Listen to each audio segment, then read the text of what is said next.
What's going on, guys? So the time has finally come to take this engine out of the 350Z and getting a new engine in. So this video is going to be about removing the engine. So let's get to it.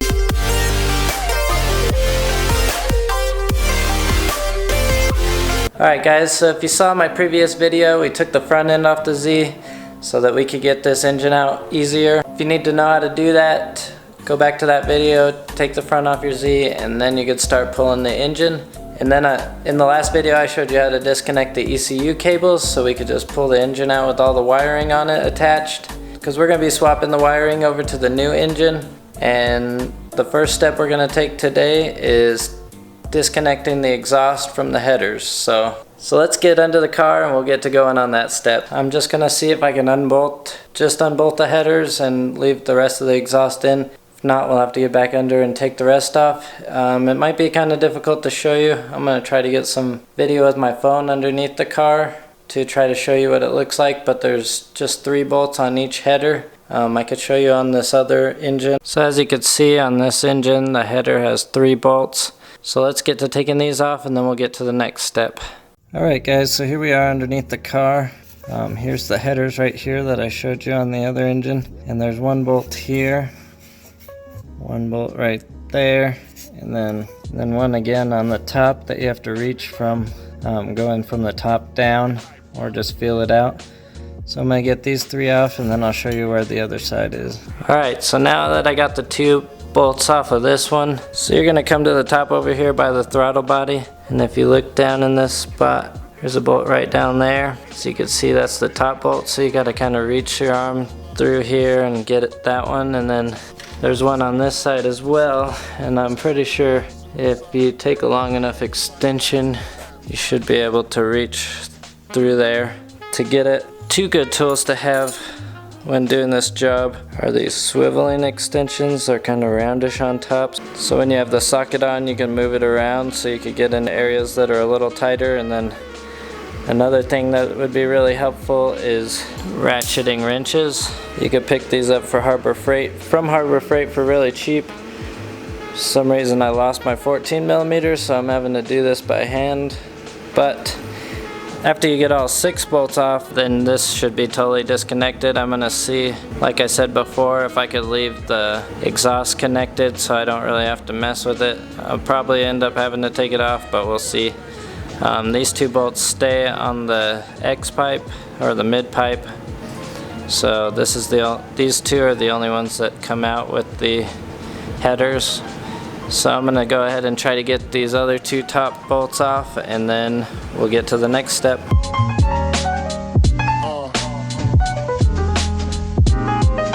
So for this job it really helps to have like 3 feet of extensions. I know not everybody's going to have that, so you're kind of just going to have to wiggle your way to the passenger side top bolt on the headers. But if you do have this many extensions for some reason like I do, it really helps a lot, because then you can just get to it through the front of the car. So now I'm going to do the other side and we're good to go.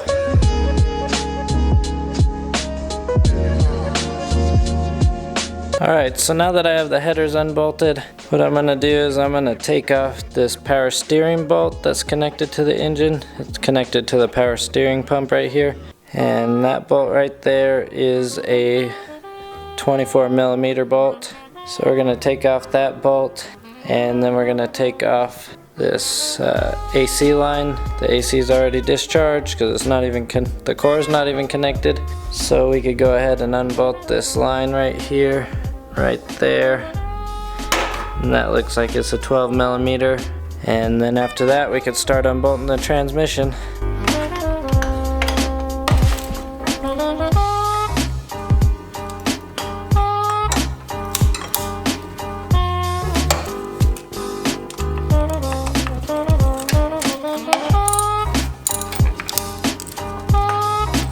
I'm also going to unhook this power steering line, so that way the power steering is totally disconnected from the car.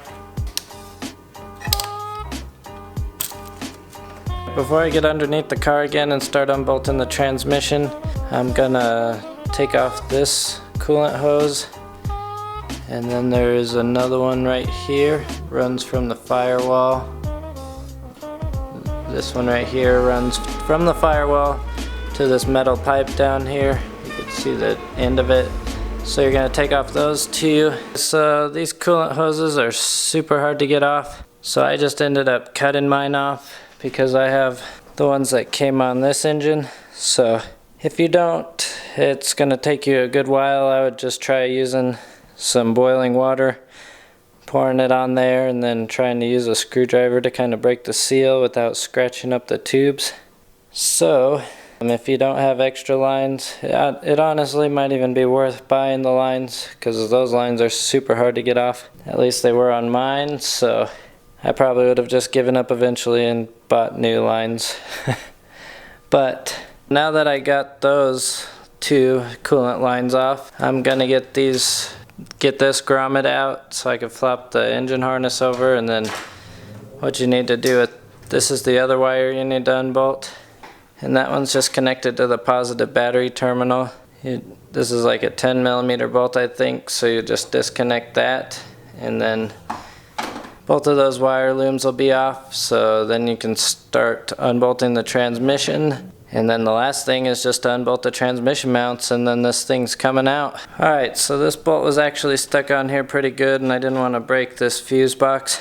So I just unconnected the connectors from the end. They have tabs on both sides that you just need to depress, and then that'll come out. So once this is out, I'm going to try to get it off again, but if it doesn't come out, I'll worry about it when I need to replace these fuses.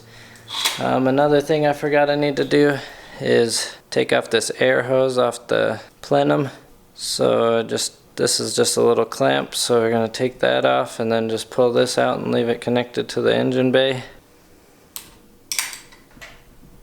Alright, so now that that's off, now we could finally start unbolting the transmission. I'm going to show you on this engine because it's going to be really hard to show you while I'm actually doing it.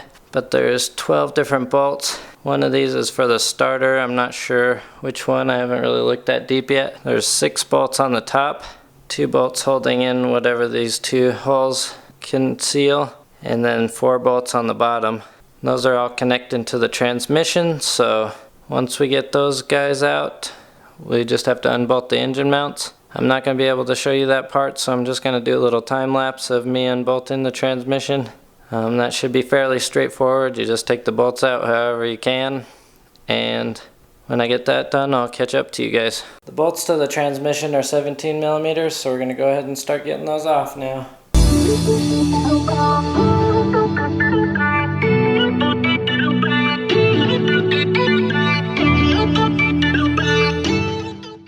Alright guys, just a little tip when taking out the transmission bolts. It was super helpful to have those swivel extensions and to use a ratchet and a bar on top of the ratchet. You're really not supposed to do that most of the time, but I have an extra one, so I don't really care if it gets shredded. And it worked out really well because it's really tight space, so it's really hard to use a actual breaker bar because you just don't have enough leverage. So it's nice to use the ratchet because you could get a little bit more leverage and adjust it as needed. So without that and the swivel sockets, I probably would not have been able to get these bolts off. So after some pretty tough work, I got all of these out. There's 12 bolts altogether. Half of them are 17mm and the other half are 14. And I put them in this engine so I know which bolts go where, because they go in specific spots, but I will have to take them out. So what I'm going to do is I drew a little diagram on this box of where the bolts are supposed to go, and then I'm going to stick them in there. That way when I go to put the bolts back in the engine, I know which spot they go in because they're different sizes and lengths. So now the last 2 things we need to do to take this engine out is take off this ground.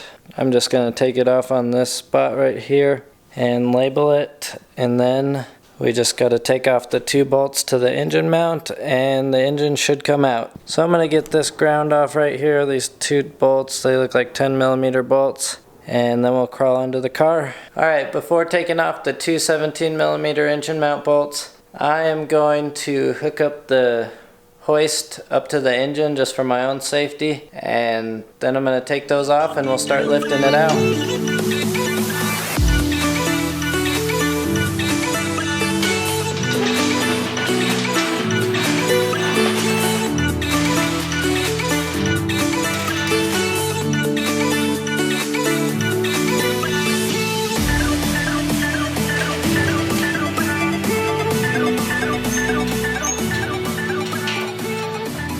Alright, now I'm going to take out the two 17mm bolts that are holding on the engine mount, and we should be able to pull this bad boy away.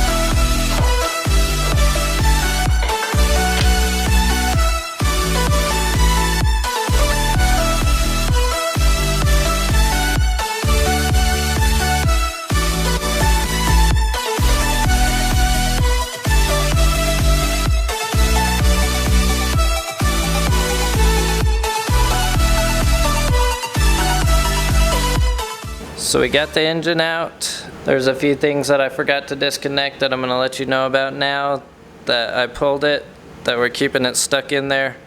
One of them is this little ground wire that's on the driver's side. It connects right here to the firewall. The next are two plugs that connect to the transmission. They're located towards the back of it. I wish I could have shown you more. It was just really dark and hard to get under there with the camera.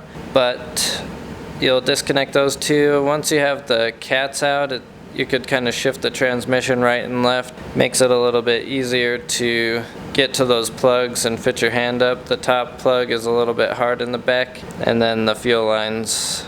So I just disconnected this regulator and then disconnected this hose right here, and then it was out. So now what I'm gonna do is clean up the engine bay a little bit, and then I'm gonna start getting the other engine ready. I'm gonna swap the harnesses over because the harness on this engine that just came out seems a little bit nicer than the one I got from the other guy. So I'm gonna clean this engine bay first off. That's probably gonna take a while, and then we're gonna start swapping the other engine in the next video. So if you like this video, like and subscribe, leave a comment down below. The next video will be us putting the engine in. I'm probably not going to do a step-by-step for that. It's just the reverse of what we did here. But hopefully we'll get that engine in and get the car running.